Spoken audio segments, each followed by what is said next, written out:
Ayo, alright, you already know what it is. Juanita Mecca audio. Boop, boop, boop, boop. Thank you for tuning in. I'm gonna make it do what it do when it do. Now, Ayo! I Mecca, Mecca what? Mecca, Mecca audio! Mecca. Mecca what? Mecca audio! Alright, let me stop playing with y'all because you know I like to play a little bit at the beginning just to make sure y'all all there, y'all feeling the thing, and you right here with me. Now, I want to tell and I want to talk. Tell and talk. Let's do a little tell and talk right now. I want to tell and talk about growing up without my father. Unique Mecca Audio, as some may know him as, because everybody don't know everybody. I am fully aware. So if you don't know, that's him, my twin. You already know what it is. Bucket twins all day. Twin from birth, understand me. Now, I want to talk a little bit and jump into just reflection. But before we do all that, I'm gonna make sure you feeling it, you in the mood before we get started. So let's get ready to take this ride. Ayo! I keep it going, keep it going, keep it going, keep it going, keep it going, keep it going, keep it going, keep it going. Mecca what? Mecca audio, Mecca what? Mecca audio, Mecca what? Mecca audio, Mecca what? Mecca audio. I like the way it's going down. All right, Joe. We back at it. All right. As I said, thank you for tuning in. If I didn't say it, because my bad, you know, I be a little sometimes. But as I said, and if I didn't say it again, thank you for tuning in to Juanita Mecca Audio. Please make sure you like and subscribe. Hit that bell for me. I'm always going to be there to tell a little story or two, you know, because I feel like, and I hope a lot of what I've been through and what I'm, you know, might still be going through could help and will help anybody that actually takes heed and listens to what I'm about to talk about.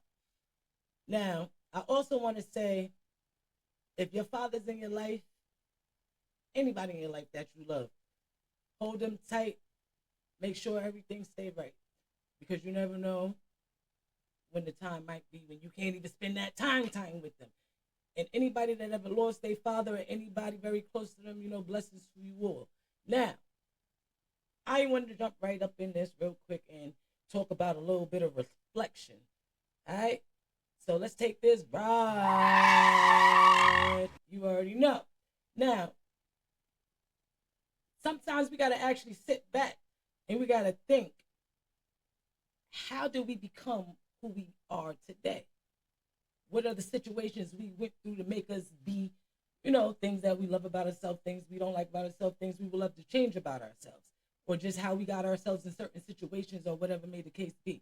Some people may not like to reflect, but I'm different because I'm on this whole healing journey. Namaste. Now, I heal different from others, I'm sure, because I'm just different.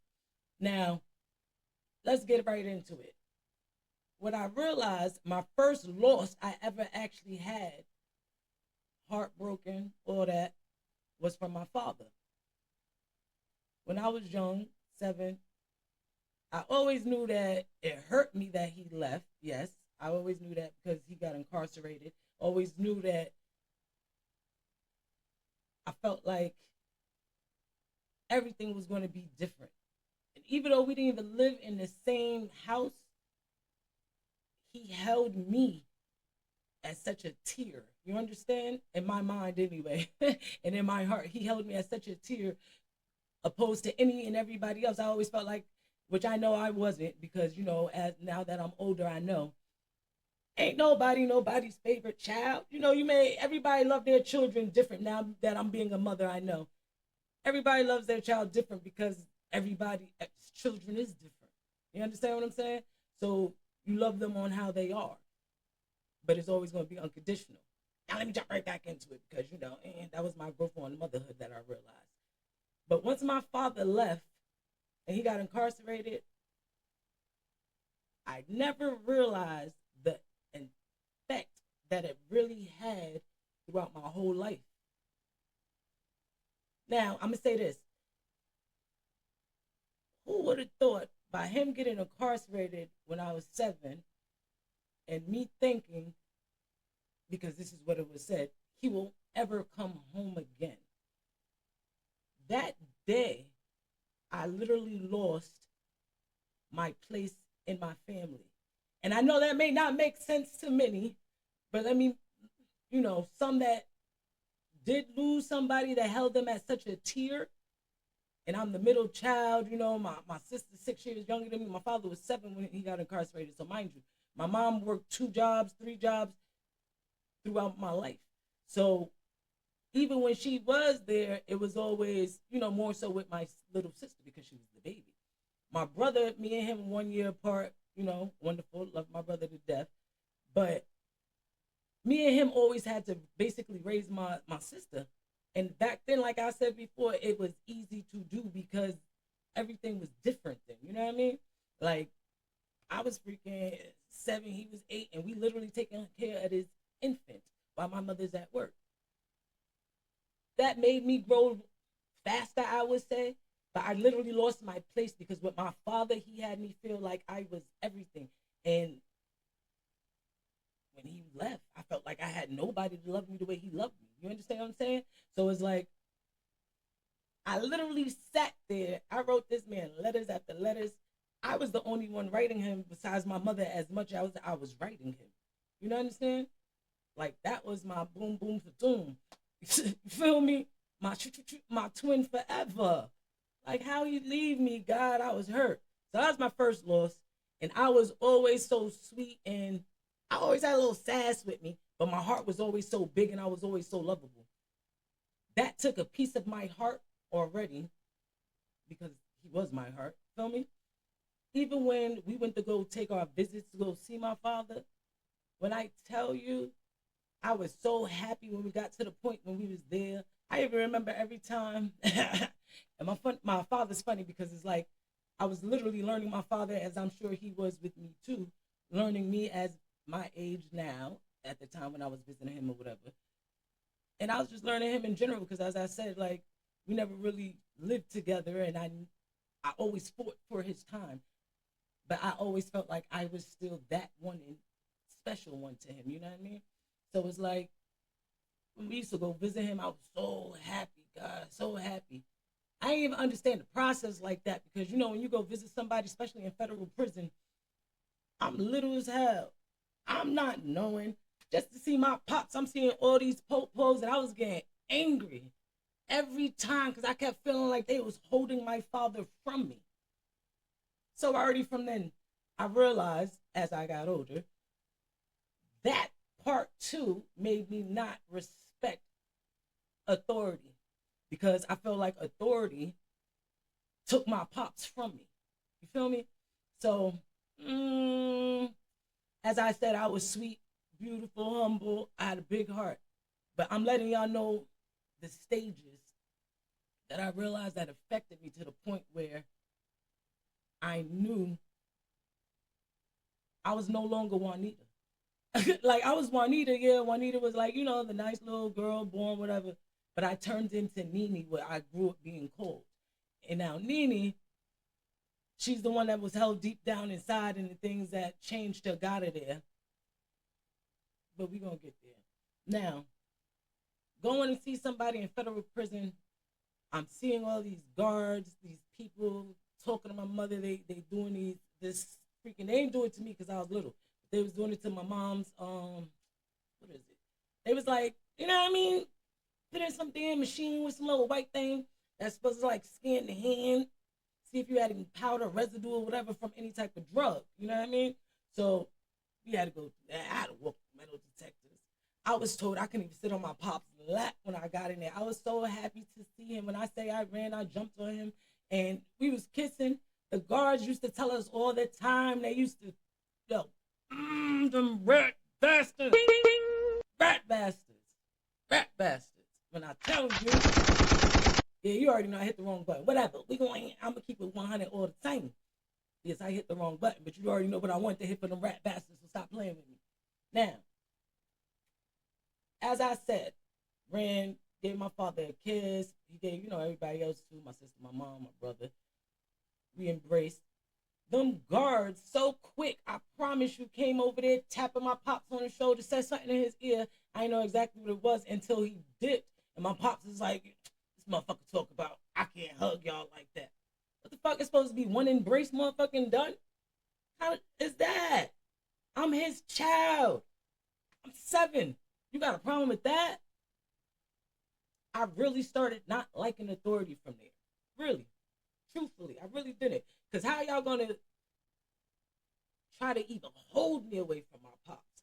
How? How? Yo, I used to sit there. I was so happy. But then there was times when, they always had like a little playroom, depending when he was at. My pops liked to move around a lot when he was in federal prison. They always had like a little playroom or whatever. And in that playroom, it was other little kids. So my mom used to send me and my brother there and take, multiple times so her and my father could sit there and talk about whatever they want to talk about. That was adult talk, I'm sure. But that used to jump into my time. We only had 3 hours with the man. You feel me? So I started getting mad and sad at points. Like, this is wasting my time sitting with my father. Why are you sitting here talking to him so long? Like, I was getting jealous of my mom, dead ass. So finally, when we do go back out or whatever, he asked me questions, but I feel like the time was never enough. Because at the end of the day, he got to sit there and split it between all of us. And I felt like that should all be my time. Like, I miss you. I've been writing you. I've been dying to talk to you. I'm pretty sure they have been too, but I miss you. You understand? I felt like at home, everybody was already linked up. Like, I was always for Dolo. You understand? If that makes any type of sense to anybody that was the middle child and, they only had a one-parent household, that one parent worked a lot. I always felt like I was for Dolo. So it's like I was always missing that father love. So whenever we went on them visits, I wanted all of it. I didn't care who I went there with or how many people was there. The time was small. So even when we did sit there I never felt like it was enough. Never felt like it was enough. He used to send me, as I remember too, because my mom used to always give me money. You gotta go in with the clear plastic bag, but you could go with money or whatever, get them food from the vending machines. Now the federal prison, them vending machines was jumping. Okay, jumping. And I knew my mom was going to give my father whatever he wanted. So I was like, oh, yeah, I'm about to go in. I'm about to go in. Because I was always a greedy little motherfucker. I love to eat. You heard me. Don't let the weight fool you. Anyway, so he used to always send me to the vending machines. Yes, me and my brother. He used to always send us to the vending machines so we could get him. Because the prisoners wasn't allowed to go to the machines. So it was just, the visitors that came. So he always sent us to the vending machines. And he always wanted the damn hot wings. And I fell in love with hot wings because my pops, I promise you, anything he loved, I started loving. And he always wanted them ice cream sandwiches, the little chocolate joints and the little vanilla inside. That was his favorite freaking ice cream. When I say that's my twin because anything he started liking and I had to always get from him because these was the main things he always requested. I was getting it and I was loving it just like him. Now, towards the end of the visits, I used to get so sad. I used to sit there with the meanest mug. You feel me? Because I always felt like I did not get enough time. I know this is about to be a dub. These guards keep telling me I can't even hold my father's hand. Like, why we can't have no type of contact? Like, I'm hurt right now and I'm mad and I know I'm about to leave and you're not leaving with me. I know it. And I don't know when the next time I'm going to actually be able to see you. And back then, it wasn't as easy and as smooth as prisons are now for you to actually have multiple, contact multiple times throughout the day with your loved ones or anybody incarcerated. And they damn sure didn't have no the video talk. They ain't have no cords link. They ain't have none of that thing where you could like be writing nothing. Like it was snail mail, and I'm waiting to get the phone call. You understand? It was hard. It was hard to have to leave him because I knew I wasn't leaving with him. I don't want to get choked up. But thinking about it, even to this day, because I'm thinking about the feeling and the emotions that was going through me, like, damn, man, my pops ain't leaving with me. I don't know next time I'm going to see this man. And he had a thing with always moving around, yo. Like, every year, he was always moving different freaking prisons. Like, always talking about, oh, well, it's hot over here. I'm going to go over here. And sometimes he went too far. I wasn't able to see him for months. You know what I mean?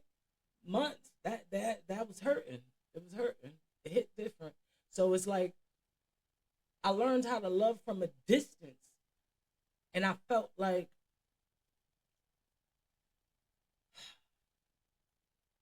I'm leaving him. And I know it sounds crazy, but I'd rather sit and stay in this prison to be with him than go back. You know what I mean? To reality in my real life. Because I felt like nobody understood me. I really did. I felt like nobody understood me. And it's like, I was so nice, so kind, God. I felt like I was really nice and kind. And then, slowly but surely, people started ripping it and ripping it and ripping it from me. And it just turned me into something different. Real talk. It turned me into something different. And that different may not have been the best, but it's me. You know what I mean? It's me. Now, I want to get in this little cute story, though, too, because I seen my father talk about this, and it's so funny because when I say that's my twin, and it's sad to say, I never even knew this about my father until I watched this video, but I'll let you know what happened when I did tell him about it, and I seen it. It was a funny ending. But now, check this out, watch this, tell me what you think. You already know. You understand what I'm saying? And just as simple as that. So imagine you at 7 years old hearing your grandfather say, chop off the dog head and get rid of him. I'm too maga. You know what I mean? Him can't do nothing. Only thing was worth something down there was the cat. You know what I mean? Because they kept the rats away. But me, myself, at 58, I'm scared of cats. I'm going to talk about that maybe on your joint, Cavario. But I'm scared to death of cats. If I go to somebody's house and there's a cat on the front step, and I got to walk up to that front door, I'm going to throw a rock at that cat. I'm going to say, shoo that cat, but I'm not walking nowhere near that cat. You understand what I'm saying? Because I was traumatized and from the stories in Jamaica, because it's very superstitious down there, where they say the cat walked the earth in the body of the devil. You know what I mean? That's why they could see in the dark. You know what I mean? And you walking and a cat come swiveling out from behind an old dark building, and you already scared to walk by the building, and here come a cat come out. You understand what I'm saying? Say, grandfather tell you, oh, no, the devil that. Don't pay him no mind. Just ignore him. You know what I mean? So it was a lot of stories that was told. Now, let me tell you, that story, when I say is hilarious, because now me, not even knowing that my pops went through that, I hate cats. I always felt like cats was devil worshippers. It's like, what kind of freaking animal got 9 lives, God? You got 9 lives? What are you? So I always felt like, cockroaches, rats, rodents, freaking, them little swarmy, swibbly, nasty ass reptiles and cats was like devil worshippers. Now, growing up, I knew about God somewhat, and I knew that what the devil was. So, I just knew I ain't fuck with cats. So there was a time I went to my people's house. I walked over there. I was probably like 10 or 11. Walked to my people's house. I was ringing her doorbell. Nobody answered. So, I had my bike.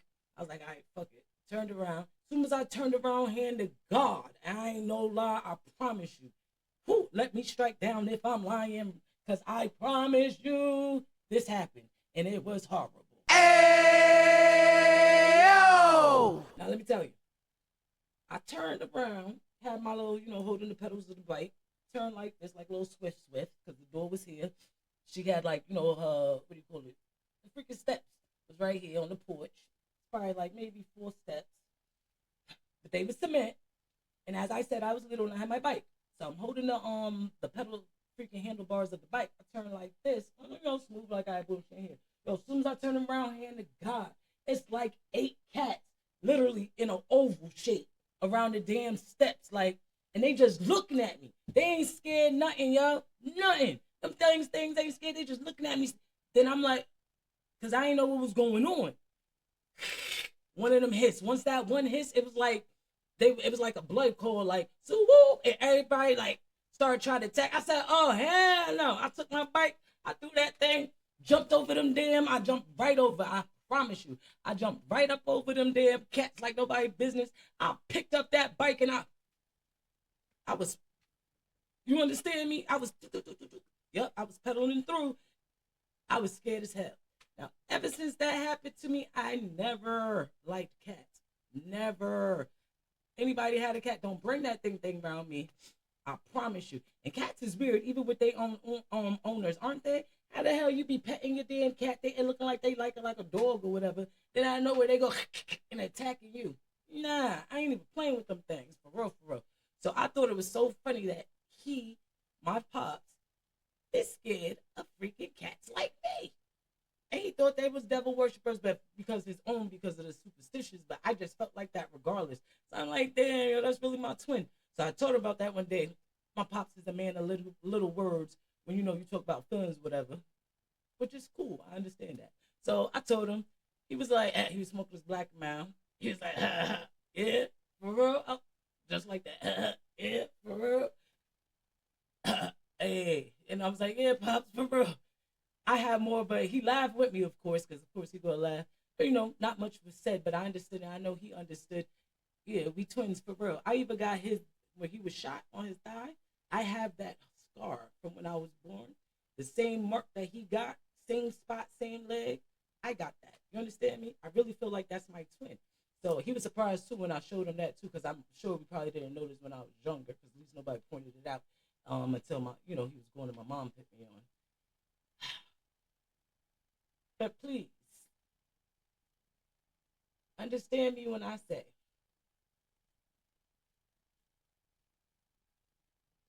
losing my father. I don't even want to say losing my father. Like, we ain't even want to say lost. When my father went away, I lost my place in my family. Now, by me losing my place in my family, it took a piece of my kindness, if that makes sense. I had less tolerance. Visiting my father in prison, knowing that these guards and these officers and this law, this whole authority, this whole system is keeping him from me. I don't like y'all. And even now, to this day, I promise you, if I, it's not gonna wood, but if I was to get pulled over, I'm still not freaking head officer. I can't do it. I don't know, something in me that just come out like the attitude is there.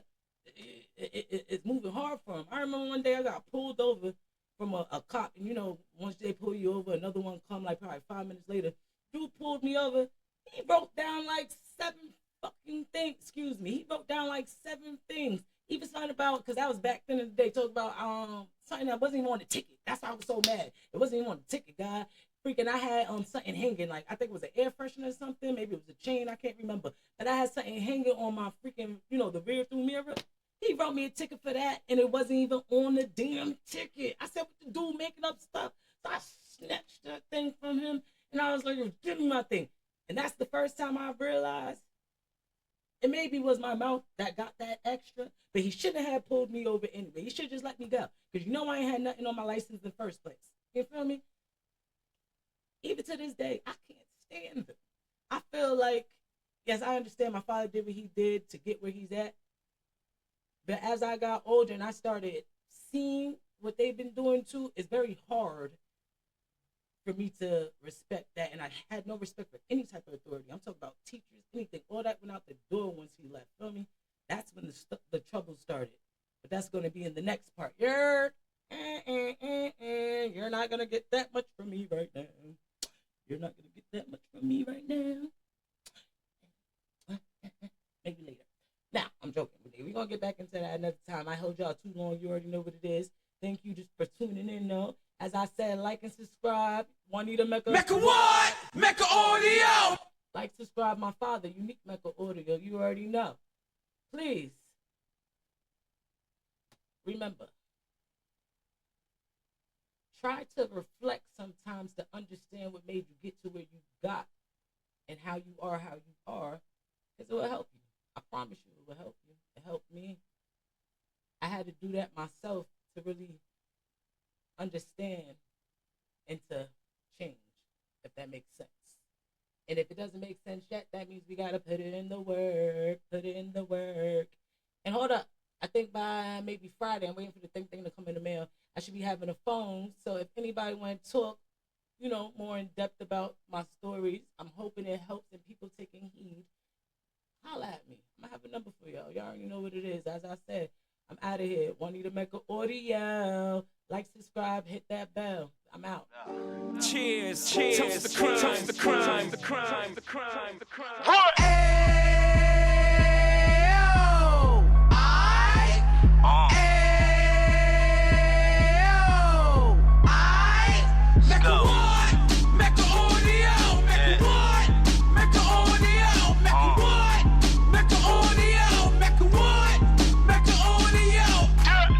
Fresh out the can of 26, he back on the strip, getting back in the mix. What he mentions a gift. You stand up 10 toes down, and I suggest you pay attention to this.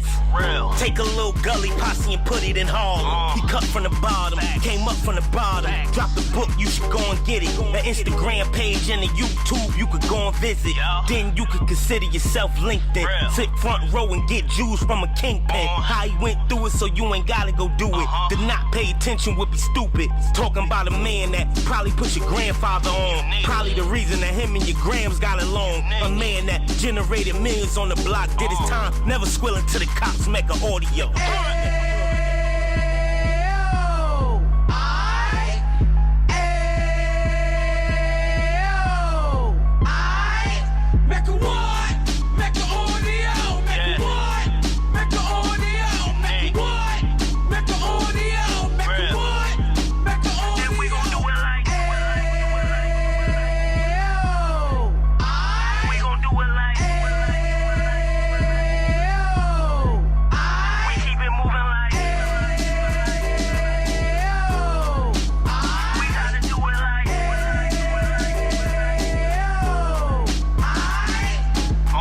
Get it live like 2 G's in the 90s. Drop top beamer so shiny. I let shorty go, she was wine.